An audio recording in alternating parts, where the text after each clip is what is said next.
Well, as the weather warms up, so does the demand for electricity. That's right. Yeah, new report, I should say, shows supply, though, may not be able to meet demand, and that could lead to blackouts. We want to bring in 4029's Robert Suhr. He's joining us now with more in tonight's Forecasting Our Future. Hi, Robert. Hi, Paige. Good evening to you. Now, the Mid-Continent System Operator, or MISO, which transmits power to about 15 Midwestern states, including a good portion of Arkansas, says they are preparing for a, quote, possible worst-case scenario this summer because there's a chance that there's just not enough electricity to go around. We're entering the peak time of the year for energy consumption, summer. And you're not the only one sweating from the heat. Your electric provider is also sweating.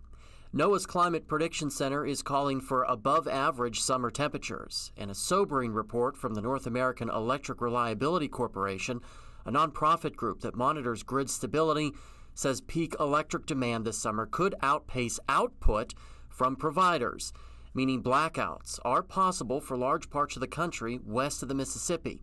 You can see parts of Arkansas in the high-risk area highlighted by the corporation. Where there's an elevated risk under these extreme conditions, we believe that there's a pretty significant challenge to be able to meet that electricity demand.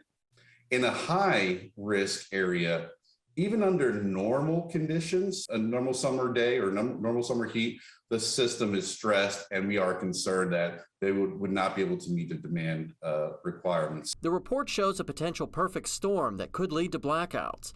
Climate change is the leading factor, as well as coal plants that can't keep up, the western drought impacting output from hydroelectric dams, inefficient solar plants, and damaged key transmission lines.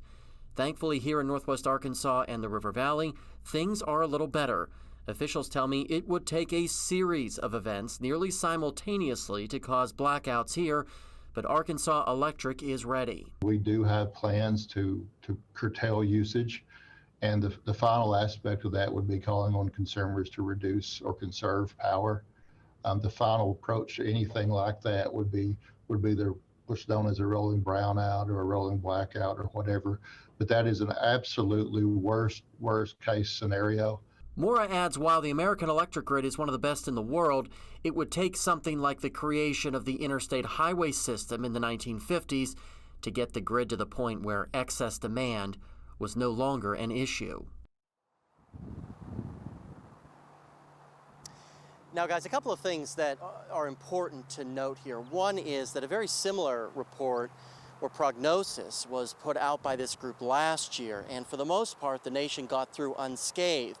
The lone exception was in the Pacific Northwest around this time last year as we got into June, where they had that historic heat wave. In that part of the country, they did need to issue blackouts because the demand for electricity, just to keep everybody cool, was just so great. We'll just have to wait and see what happens this summer season. Live in Rogers, Robert Suhr, 4029 News. All right, Robert, thank you.